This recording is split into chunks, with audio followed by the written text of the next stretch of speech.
आप सभी को जय मसीह प्रियो। आज हम एक छोटी सी वीडियो के माध्यम से परमेश्वर के ज्ञान, उसकी पहचान में एक बार फिर से बढ़ने की कोशिश करेंगे।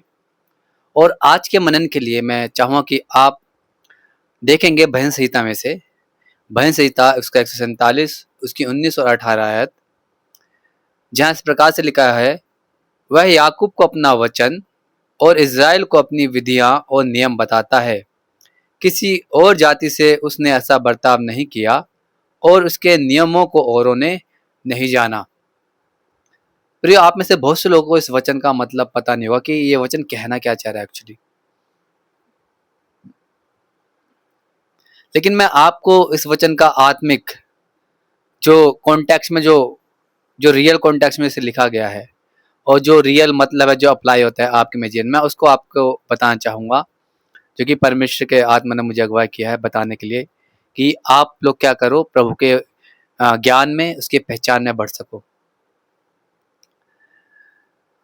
प्रियो, ये जब हम देखते हैं तो यहाँ पर क्या कह रहा है वचन, एक बार फिर से हम देखेंगे, वह याकूब को अपना वचन और इज़राइल को अपनी विधियाँ और नियम बताता है। तो उससे पहले तो मैं आपको बता दूं कि आज का जो हमारा ये विषय है, वीडियो का विषय, मेन जो मैसेज है वीडियो का, वो है कि हमें परमेश्वर को वचन को प्रतिदिन क्यों पढ़ना आवश्यक है। ये हमारा मेन मैसेज है इस वचन से। तो अब इसको हम थोड़ा समझेंगे क्यों महत्वपूर्ण है परमेश्वर के वचन को समझना। तो वचन क्या कह रहे हैं यहाँ पे, वह याकूब को अपना वचन और इज़राइल को अपनी विधियाँ और नियम बताता है। प्रिय, जब हम याकूब की बात करते हैं, याकूब क्या है? इज़राइल जो देश है वो याकूब से इज़राइल देश पर, याकूब जो था उसके द्वारा इज़राइल देश बना, यानी परमेश्वर ने याकूब को इज़राइल करके पुकारा।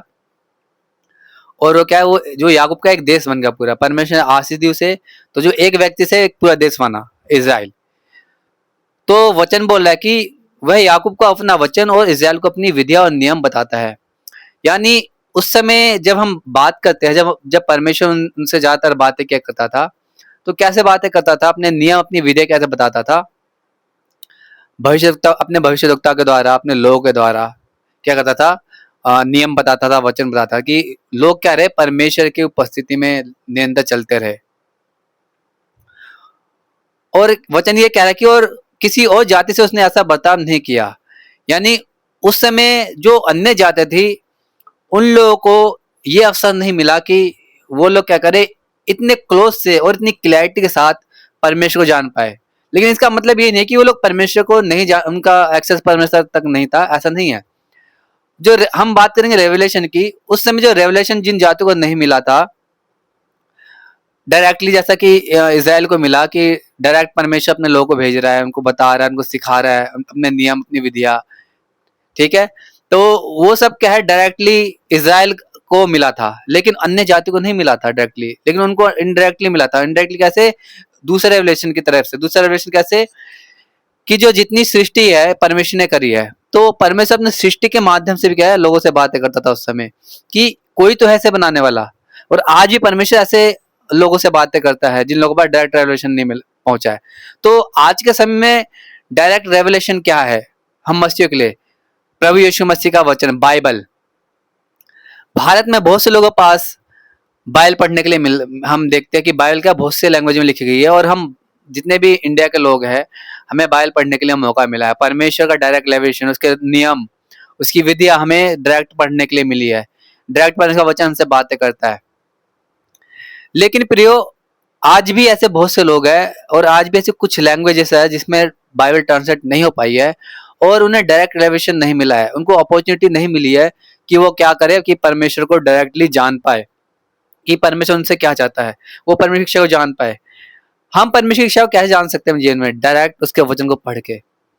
जब हम वचन को पढ़ते हैं तो वहाँ परमेश्वर अपने वचन से बातें करता है। कैसे बात करता है? वचन में साफ कहता है परमेश्वर कि तू व्यभिचार ना करना, यानी परमेश्वर चाहता है कि हम व्यभिचार ना करें, तू चोरी ना करना, तू मूर्ति पूजा ना करना।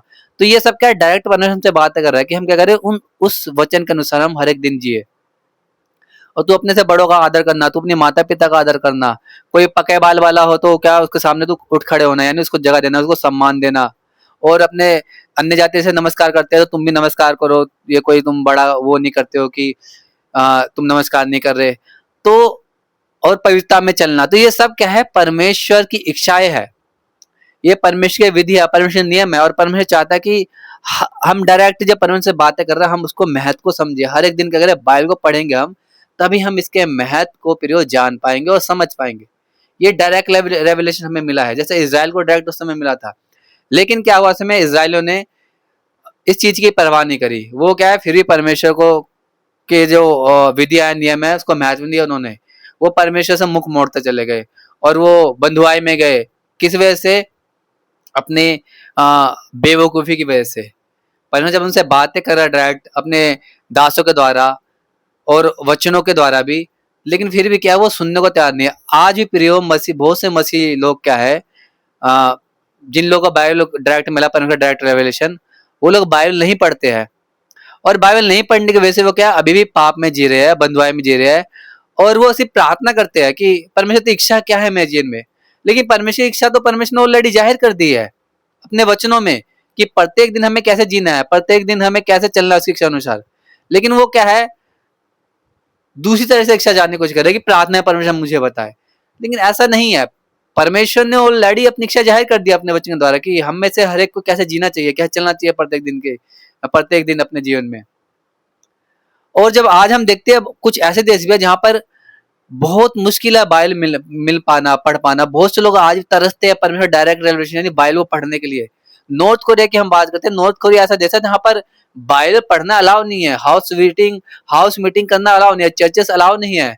लोग एक परमेश्वर एक पेज वचन पढ़ने को ही मिल जाए, ऐसा तरसते हैं लोग वहां पर। प्रियो, सोचिए लोग कितना तड़प रहे हैं परमेश्वर वचन को और इसके डायरेक्ट रेवलेशन को पाने के लिए, बाइबल को पढ़ने के लिए। लेकिन आपको ये मौका दिया परमेश्वर ने कि आप पढ़ो उस वचन को, आप समझो कि परमेश्वर आपको बचाना चाहता है। क्या आप पढ़ रहे हो परमेश्वर वचन को? आपको मौका मिला बाइबल पढ़ने का, पूरी बाइबल मिल लिया है।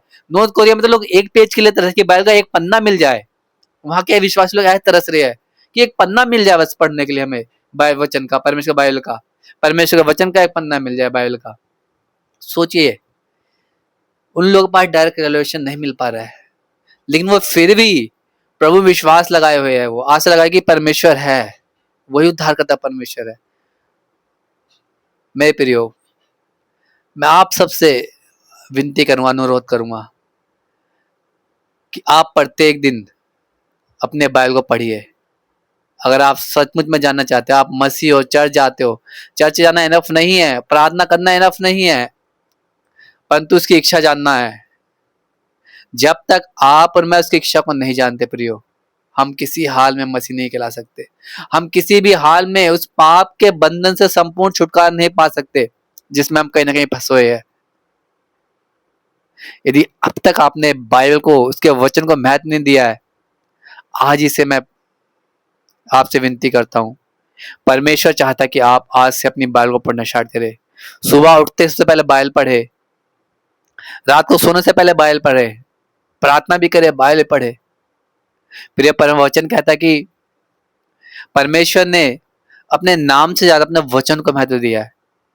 देखिए कितनी बड़ी बात बोली परमेश्वर ने, उसने अपने नाम को महत्व नहीं दिया। जो वचन भी कहा, जो मुझसे हे प्रभु कहता है, वो हर कोई क्या है, स्वर्ग का राज्य प्रवेश नहीं करेगा, परंतु वही जो मेरे पिता की इच्छा को पूरी करने के लिए लगा रहता है, कि मेरे पिता की इच्छा को पूरी करता है। तो हम परमेश्वर की इच्छा को कैसे पूरी कर पाए अपने जीवन में? बाइबल को पढ़ के और उसको जीवन में लागू करके। जब तक आप बाइबल नहीं पढ़ोगे, आप किसी हाल में परमेश्वर की इच्छा को नहीं जान सकते कि परमेश्वर आपके जीवन से क्या चाहता है। प्रिय, आशा करता हूँ इस वीडियो के माध्यम से आपने उस गंभीरता को वचन से लिया होगा जो परमेश्वर चाहता है कि आप ले। आप सबको जय मसीह की, परमेश्वर आपको आशीष दे और आपकी सहायता मत करे रोजमर्रा की जिंदगी में वचन को पढ़ने के लिए और उसके पीछे चलने के लिए। आमीन।